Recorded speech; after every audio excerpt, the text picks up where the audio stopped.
thinking about? Just everything. My life has changed so much. How so? This accident, my spinal cord injury. I just don't know where I'm going to go from here. Well, what did you have planned before your spinal cord injury? I was going to go to college, I was going to get a job, get married. I don't know, life. Sounds to me like you should start with college. How? What do you mean, how? I don't know how to do it now. I'm in a wheelchair. So? So, there are so many issues. I mean, I just graduated. Really? Oh, yeah. How? Well, basically, I changed my perspective from I can't to I can. What? Just take a look for yourself. Alright. I feel lucky that I had the desire to go to school and do something challenging. It's not easy. University isn't easy for anybody. After the injury, as far as getting back to it, in order for me to get the job that I want, I'm going to have to get this degree. But it definitely changed my perception a bit. I wasn't going to just give up just because of my spinal cord injury. Basically, after my injury, I thought my life was over. I had no idea how I would move forward from there, but slowly as I started to recover, I was able to do more things on my own, and that really opened up the possibilities in my mind. When I came back after therapy for the entire year, definitely took some adjustments. It's gone over quite well. When I got hurt, it definitely put my college career on hold for a while. Obviously going to rehab and taking care of yourself physically and mentally kind of becomes a priority. I took a semester off from school and just really kind of learn life again in this chair, and I wanted to be in a very comfortable environment in my home with my family. There were so many times where I was like, I don't want to go back to school. I wrestled with that for the whole semester, and then I didn't want to feel like I was trapped inside my house. So I knew I needed to come back to school because I needed to push myself kind of out of my comfort zone a little bit. It's going to take a lot of motivation from yourself. As long as you believe in your goals, and you can do it. Okay, so you've done it. Yeah. They're all doing it. Yep. But how am I going to take care of myself? All of my healthcare needs. Let's take another look. I want to have as normal a college experience as possible. I want to have fun, I want to have friends, I want to do all the stuff I wanted to do to begin with. I think it's important to recognize that even though you decide you can do something and even though you put your mind to it, there's still going to be challenges. And so the healthcare situation was definitely a big piece of the puzzle that had to fall into place. I knew I needed morning services like an aide or a CNA, but I didn't want to have, a nurse following me around in scrubs, on campus. And I didn't want to have my mom. I didn't want to have any of that. So I was really lucky here. And one of my friends from home came back early from college and was sort of looking for something to do. So he decided to come down and live with me.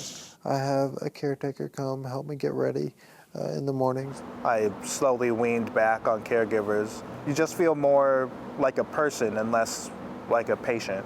You have to figure out how to continue therapy. My therapist they come to my house. I have a therapy mat in the back room because, this is a lifelong injury. So working on car transfers, still working on floor transfers, still working on strengthening and building up my endurance and all things like that, and just working out in general. So what do you think about that? So I can take care of all my healthcare needs. But what do I do with everything else? Well, at your school, there's a disability services program just for that purpose. Really? Yeah. Go ahead, find out some more. Okay, I'll take another look. Sue Krager, Director of Disability Resources. All campuses have a disability service office. Go to campus and visit and tour around and maybe talk to other students that are there. Go when school's in session. Students in wheelchairs should absolutely believe they can go to school and graduate. The disability should not be the issue keeping you out of higher education. When I realized that I was going to be able to go back to school was when I first came to campus and I talked to the student disabilities. First thing I did was to contact the Disability Services Office. I've used disability services. That's sort of like my go-to when I need something. They gave me ebook versions of all my texts so that I don't have to carry the textbooks back and forth, so that's very helpful.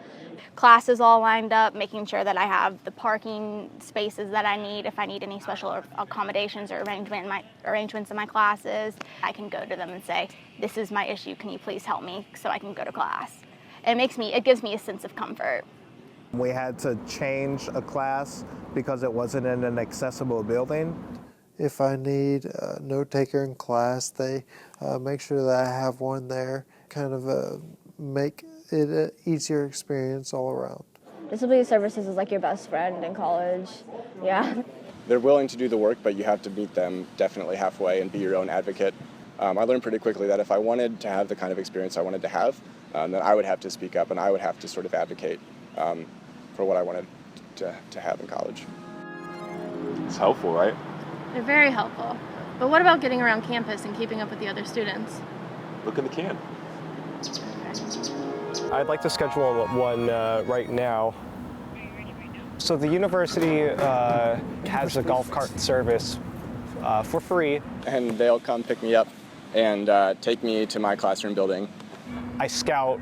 I go to all my class locations, see if there are any accessibility issues. Scoping out the very direct challenges of like how I would get from building to building, but a lot more of it was sort of just envisioning myself here and among these students. Most of the doors have, accessible buttons, a little clicker that looks like a garage door opener that I can push that opens up the building or the doors remotely. So I just push the button and it opens. And then coming out of my dorm room, I have just another little push pad to get out of it. With like the doors and stuff, I feel like since I had that therapy and since I had that practice, it's easy for me. People don't think that I can do like things on my own and I'm not independent. So like they'll run to the door and open it for me. And like I have to quickly open the door for myself. And living in Columbia, it's incredibly hilly. I think it took me a while to get used to the hills a little bit. I don't know, yeah, it just takes practice. I wouldn't call myself strong, I'd say I'm determined. So I just kind of go for it. So did you learn anything? Okay, I can get around campus, but how am I going to deal with the classes and taking notes and tests? My hands don't really work very well. Can. Okay.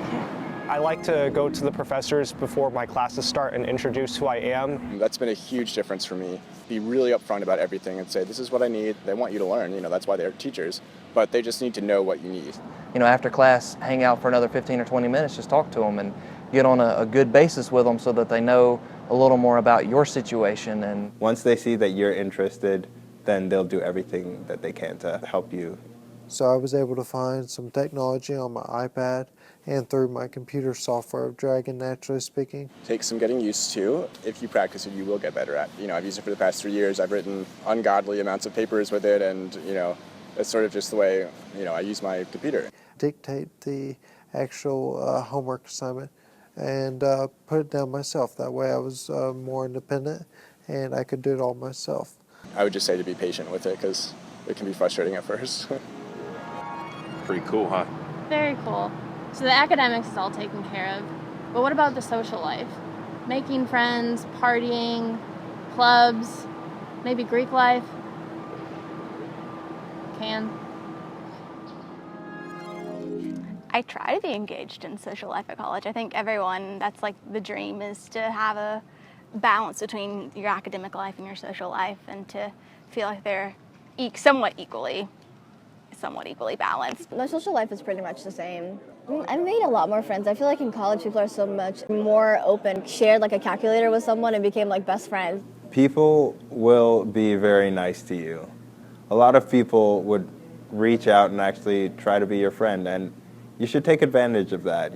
Just make friends. For a lot of people, they've never met anyone in a wheelchair before, and you sort of have to show them that you're a normal, fun person, and you've got interests. And I think most people just at first, even if they don't seem like they're accepting, it's more if they just don't know what to say, because people get offended so easily all the time. So just because you're in a wheelchair doesn't mean you have to stop living your life. You can really still have a lot of fun, make friends, and go out and do stuff. The university offers so many types of clubs that you can be a part of, literally anything you could dream of. You can start your own club if you want to. I was in a sorority before my accident. They've been very welcoming to me in my wheelchair, and they've been very accepting of me and been willing to make accommodations for me. So I rushed a fraternity second semester. When most people think of fraternities, they don't think of the kind of people who would be open to that sort of experience, but I found that to be the opposite, and I found really it to be the best part of my experience for sure. Travel the world if you want to. Play the sport you still want to play. Sports has opened a lot of doors for me. I'll be traveling to Turkey next week, playing against people from all over the world. And we go out and have fun and socialize and parties. And sporting events happen all around campus, from football to things like track and field and equestrian.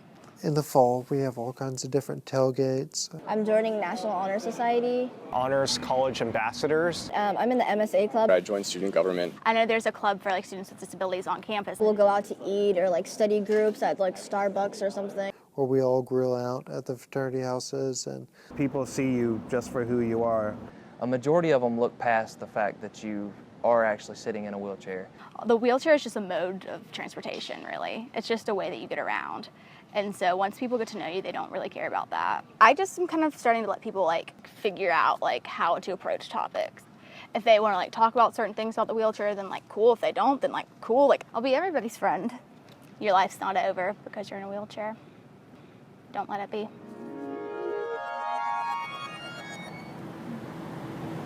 This is awesome. Now I know that I can. Thank you for showing me this. Hey, take it with you, pay it forward. I definitely will. Thank you so much.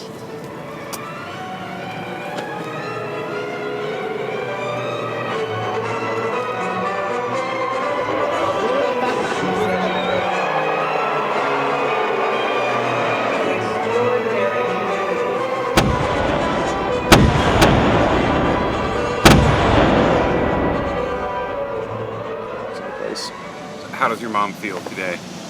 How does my mom feel today? I think she's very happy, as proud and happy as she could be, probably. You know, my parents are very supportive and wanted me to come back, but they did have a very difficult time with kind of letting go that aspect, and they haven't fully let go yet. But my parents definitely don't want me to go far. I told them as soon as I start driving, they'll never see me again. Okay. Do you think I can do it? No. There's no hope. That's in the outfit, for sure.